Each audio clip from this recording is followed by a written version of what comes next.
परमानंदं कृष्णमन्दिरं गुरुर्ब्रह्मा गुरुर्विष्णु गुरुदेवो महेश्वरः गुरुसाक्षात् परब्रह्म तस्मै श्रीगुरवे नमः। नमामि सद्गुरुं शान्तं सच्चिदानन्दविग्रहं पूर्णब्रह्मपरानन्दं विश्वमानन्दवल्लभं। जय सव्वा श्लोक क्रमांक 11। शुचो देशे प्रतिष्ठाप्य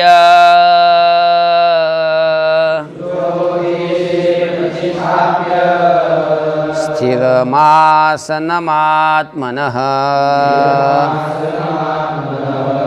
नात्युच्छ्रितं नातिनीचं चैलाजिनकुशोत्तरम्। शुचो देशे प्रतिष्ठाप्य स्थिरमासनमात्मनः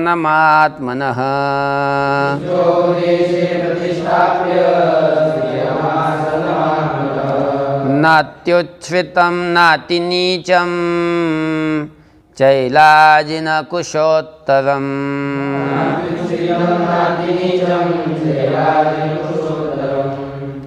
शुचो देशे प्रतिष्ठाप्य स्थिरम् आसनम् आत्मनः नात्युच्छ्रितं नातिनीचं चैलाजिनकुशोत्तरम्। आला का पदच्छेद?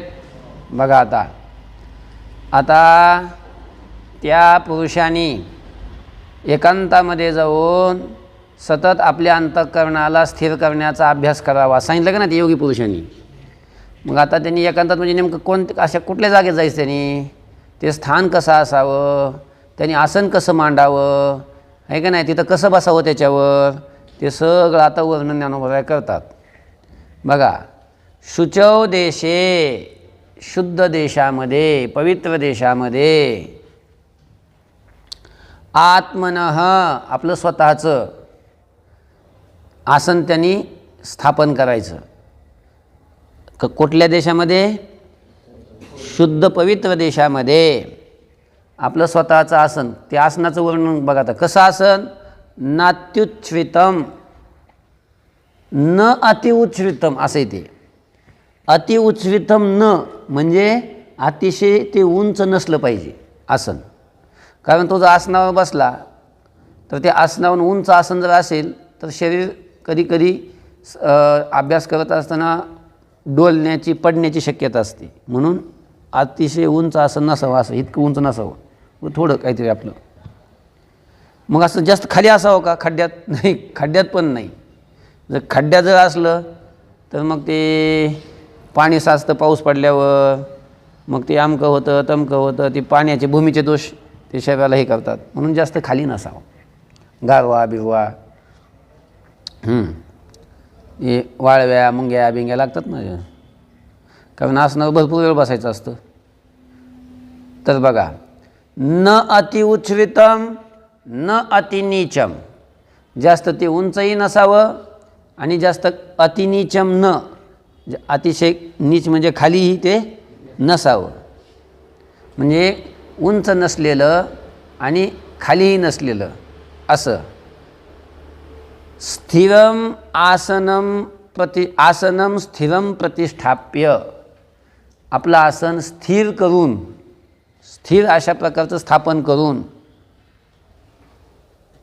अजून एक राहिलं इकडचा शब्द काय, चैलाजिन कुशोत्तरम. ते आसन कसं असून जास्त उंच नाही जास्त खाली नाही आणि चैलाजिन कुशोत्तरम. चैल म्हणजे वस्त्र, असं अतिशय मऊ असलेलं वस्त्र, असं सुती धुतलेलं. अजिन म्हणजे काताडं, चर्म कशाचं? हरणाचं किंवा वाघाचं, ते त्याच्यावर आसन म्हणून टाकायचं असतं, त्याच्यावर बसायचं असतं. कुश म्हणजे गवत, पण कोणतं गवत? कुसळाचं गवत नाही. नाही कुसळच टोचते. कुसळाचं गवत नाही. मग दर्भ, कुश म्हणजे काय? दर्भ. ते आपण ते श्राद्धाच्या वेळेला वगैरे, पूजेच्या वेळेला वगैरे किंवा ग्रहणाच्या वेळेला आपण ते दर्भ पाण्यात वगैरे टाकतो का नाही, ते काड्या असतं बघा लांब लांब अशा, नदीत येते माहिती आहे ना तुम्हाला, कुश म्हणतात त्यालाच दर्भ म्हणतात. तर असं ते दर्भ, आता क्रम उलटा घ्यायचा, उत्तर म्हणजे उलट क्रम कसा, अगोदर खाली गवत, त्याच्यावर आजीन म्हणजे वाघाचं किंवा हरणाचं चर्म म्हणजे कातडं, आणि त्याच्यावर चैल म्हणजे काय, धुतलेलं वस्त्र, असं आसन मांडायचं. आणि स्थिरम आसनम स्थिरम प्रतिष्ठाप्य, अशा प्रकारचं आसन स्थिर करून काय करायचं, मग पुढच्या श्लोकात सांगतात, वर बसून काय करायचं, मोबाईल बघत बसायचं नाही. म्हणजे पवित्र देशात जायचं, असं आसन मांडायचं आणि त्याच्यावर मोबाईल बघत बसायचं काय काय तर आहे बुवा. हा श्लोक अजून एकदा सांगू का, बघा. शुचौ देशे, पवित्र देशामध्ये, आत्मनः आपलं स्वतःचं, नात्युच्छ्रितम उंच नसलेलं, नातिनीचम अतिशय खाली नसलेलं, आणि चैलाजिनकुशोत्तरम म्हणजे कुश अंतरलेलं आहे, त्याच्यावर आजिन आहे म्हणजे चर्म आहे, आणि त्याच्यावर चर्म म्हणजे कोणतं, वाघाचं किंवा हरणाचं चर्म आहे, आणि त्याच्यावर चैल म्हणजे धुतलेलं वस्त्र आहे. अशा प्रकारचं आसनम स्थिरम प्रतिष्ठाप्य, अशा प्रकारचं आसन स्थिर करून, मग आता आसन स्थिर करायचं, आणि आसन स्थिर करून पुढं काय करायचं ते सांगतात. तत्र एकाग्रम मनः कृत्वा,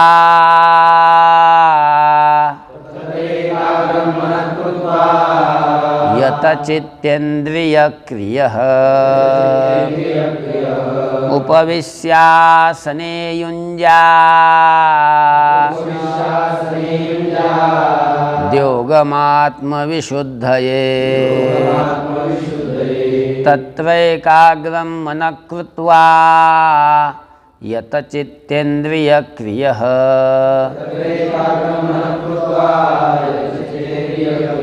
उपविश्यासने युञ्ज्यात् योगमात्मविशुद्धये.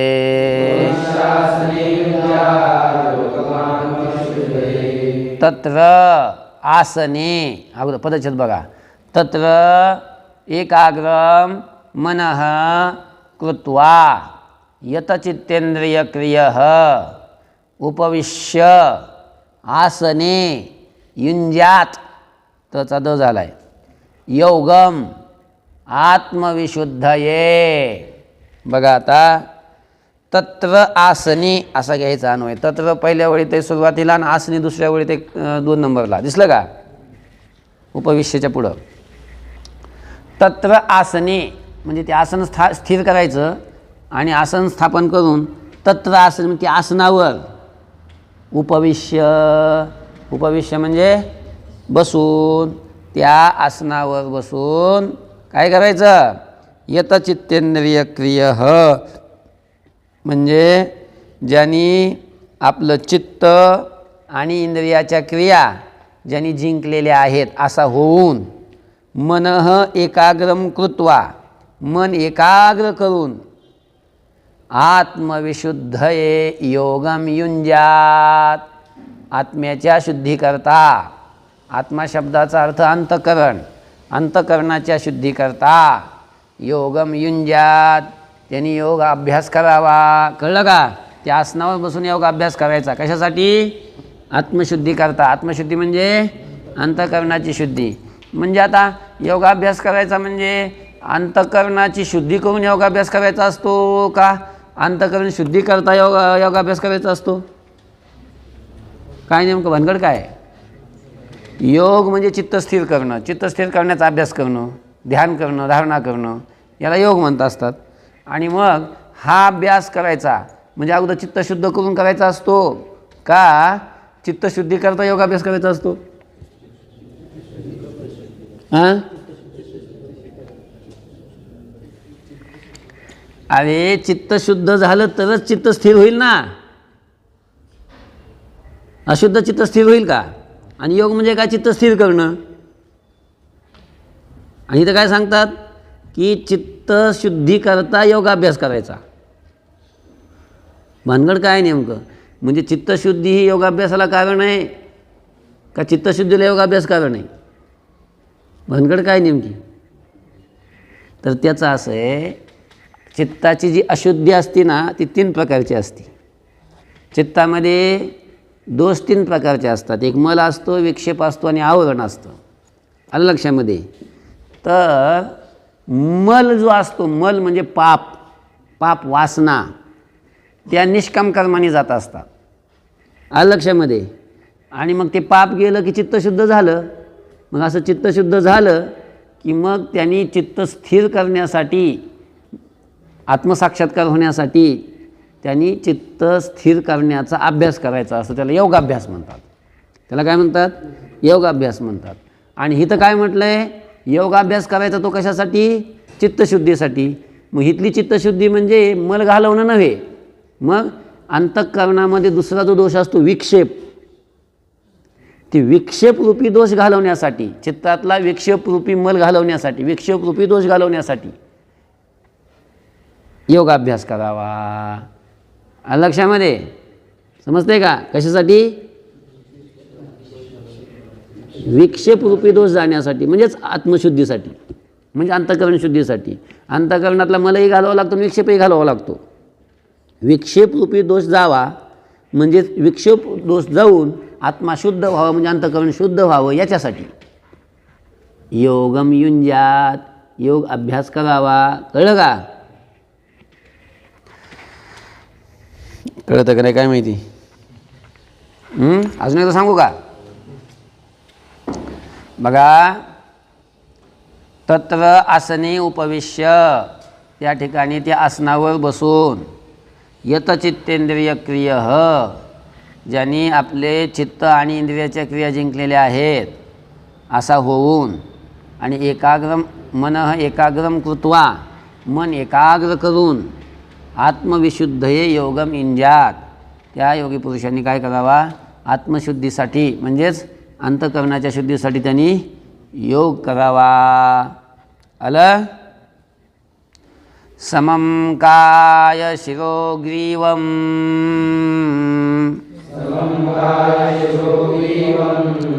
धारयन्नचलं स्थिरः सम्प्रेक्ष्य नासिकाग्रं स्वं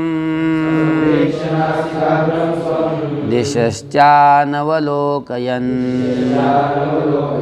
समं काय शिरो ग्रीवं धारयन्नचलं स्थिरः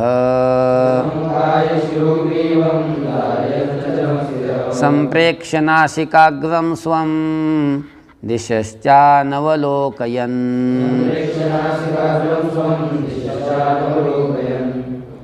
समं कायशिरोग्रीवं धारयन् अचलं स्थिरः सम्प्रेक्ष्य नासिकाग्रं स्वं दिशः च अनवलोकयन्. आला का पदच्छेद?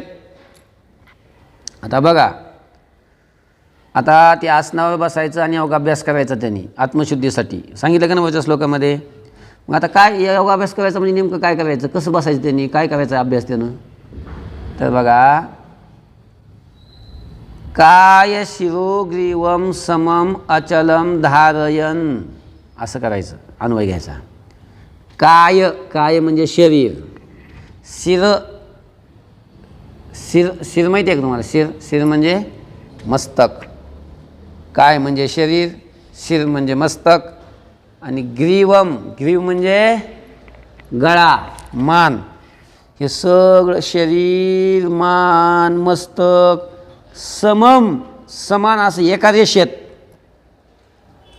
असं कुबड काढून नाही योगाभ्यास करायचा. असा असतो का योगाभ्यास? असं ताट बसायचं असतं, मेरुदंड सगळं ठेवायचा असतो, पाठीचा कणा, मान, मस्तक हे सगळं एका रेषेत आलं पाहिजे, सारखं झालं पाहिजे सगळं. लक्षात आलं का? कल्याण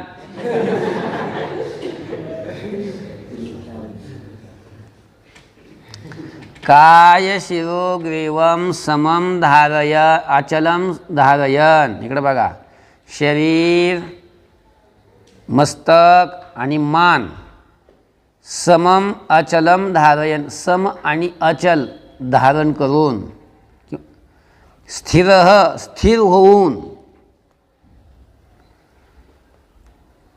स्वम नासिकाग्रम संप्रेक्ष्य. आणि पाहायचं कुठं?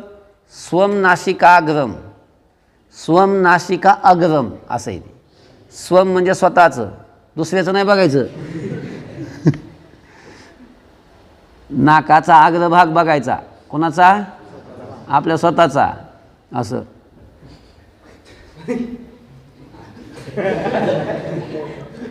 अग्रभाग म्हणजे शेंडा, पुढचा भाग हा, तिथं दृष्टी ठेवायची.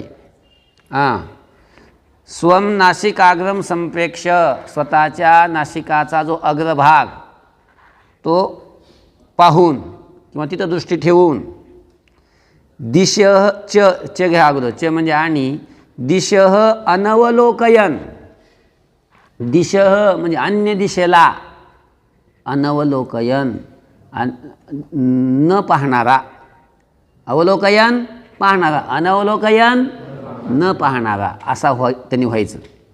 योगी पुरुषांनी कसं बनायचं? म्हणजे ते आसनावर बसायचं, मान, पाठ, मस्तक सगळं ताट असं एका रेषेत सरळ करायचं, स्थिर व्हायचं त्या आसनावर. असे म्हणजे फक्त 1 मिनटं नाही, फक्त असं सरळ कायम त्या आसनावर तसंच स्थिर व्हायचं. आणि स्थिर म्हणजे स्थिर होऊन दृष्टी आपल्या नाकाच्या अग्रभागावर ठेवून अन्य दिशेला त्याने इकडं तिकडं बघायचं नाही. कळलं का? दिशः अनवलोकयन, अन्य दिशेला न पाहणारा असं त्यांनी होऊन. अजून काय करायचं ते पुढच्या श्लोकात सांगतात. हा श्लोक अजून एकदा सांगू का? हां, काय शिरोग्रीवम समम अचलम धारयन. शरीर, शिर म्हणजे मस्तक, ग्रीव म्हणजे मान, यांना सम आणि अचल धारयन, यांना सम आणि अचल अशा प्रकारचं धारण करणारा होऊन, स्थिर त्या आसनावर स्थिर होऊन, स्वम नासिकाग्रम संप्रेक्ष, स्वतःच्या नासिकेचा अग्रभाग त्या अग्रभागावर दृष्टी ठेवून, दिशः अनवलोकयन, च अगोदर घ्या, च म्हणजे आणि, दिशः अनवलोकयन अन्य दिशेला न पाहणारा होऊन. अजून त्यांनी काय व्हायचं आणि काय करायचं, त्यांनी कसं होऊन राहायचं तिथं ते सांगतात. प्रशांतात्मा विगत भीर ब्रह्मचारी व्रते स्थितः मनस्संयम्य मच्चित्तो युक्त आसीत मत्परः. प्रशांतात्मा विगत भीर ब्रह्मचारी व्रते स्थितः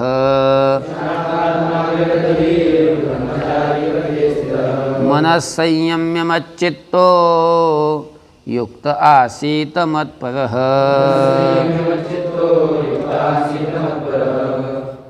प्रशांतात्मा विगतभिः ब्रह्मचारी व्रते स्थितः मनः संयम्य मच्चित्तः युक्तः आसीत मत्परः. आला का पदच्छेद? पदच्छेद आला का? बघा, प्रशांतात्मा, ज्यांनी आपला आत्मा शांत केलेला आहे. समजत आहे का? आत्मा म्हणजे काय इथं आता? अंतःकरण.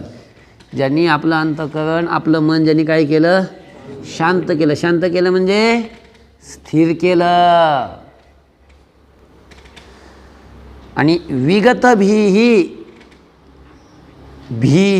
विगत म्हणजे विगत भीही म्हणजे ज्याची भीती निघून गेलेली आहे. ब्रह्मचारी व्रते स्थितः, आणि ब्रह्मचारी व्रतामध्ये जो काय आहे? स्थित आहे असा होऊन.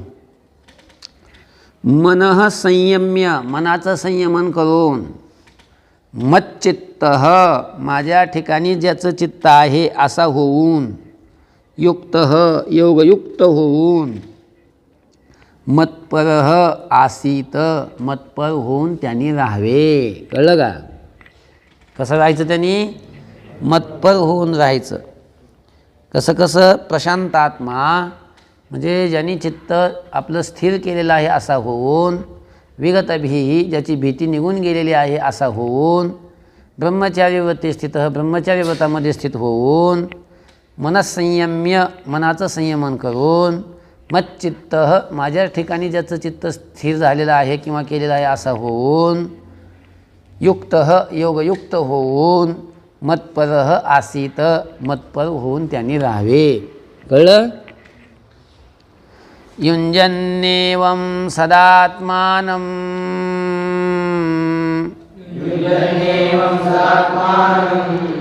योगी नियतमानसः शान्तिं निर्वाणपरमां मत्संस्थामधिगच्छति. युञ्जन्नेवं सदात्मानं योगी नियतमानसः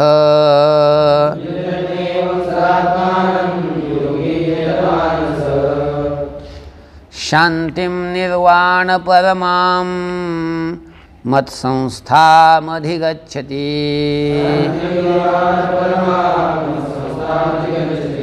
युञ्जन्नेवं सदात्मानं योगी नियतमानसः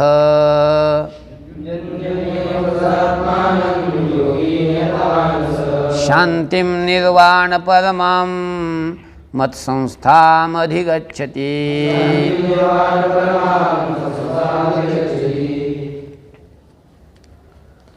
बघा आता युञ्जान एवं सदा आत्मानं योगी नियतमानसः शान्तिं निर्वाणपरमां मत्संस्थाम अधिगच्छति. एवं अगोदर घ्यायचं. एवं म्हणजे अशा प्रकारे योगी सदा आत्मानं युंजन, योगी पुरुषांनी सतत आत्म्याला स्थिर करावे किंवा स्थिर करण्याचा अभ्यास करावा. किंवा एवं सदा आत्मानं युंजन योगी असं घ्या वाटलं स्थानवय. अशा प्रकारे सतत आत्म्याला म्हणजे अंतःकरणाला युंजन योगी म्हणजे स्थिर करण्याचा अभ्यास करणारा योगी, नियतमानसः ज्यांनी आपलं मन आपल्या अधीन केलेलं आहे असा होऊन, मत्संस्थाम निर्वाण परमाम शांतीम अधिगच्छति असा तो योगी पुरुष माझ्या ठिकाणी स्थित असलेल्या निर्वाण परमाम, निर्वाण म्हणजे मोक्षाची पराकाष्ठा असलेल्या शांतीला अधिगच्छति तो प्राप्त होतो. कळलं का? तो योगी पुरुष कोणता? एवं सदा आत्मानं युंजन योगी, अशा प्रकारे सतत आपल्या अंतःकरणाला स्थिर करण्याचा अभ्यास करणारा तो योगी पुरुष, नियतमानसः ज्यांनी आपलं मन आपल्या नियत केलं आहे म्हणजे आपल्या अधीन केलेला आहे असा तो होऊन, तो पुरुष निर्वाण परमां मत्संस्थां शांतीम अधिगच्छति. निर्वाण परमां मोक्षाची पराकाष्ठा असलेल्या मत्संस्थां शांतीम माझ्या ठिकाणी स्थित असलेल्या शांतीला अधिगच्छति तो काय होतो? प्राप्त होतो किंवा प्राप्त करतो. आलं? ओम शांती शांती शांती. पुंडलीकवरद हरी विठ्ठल.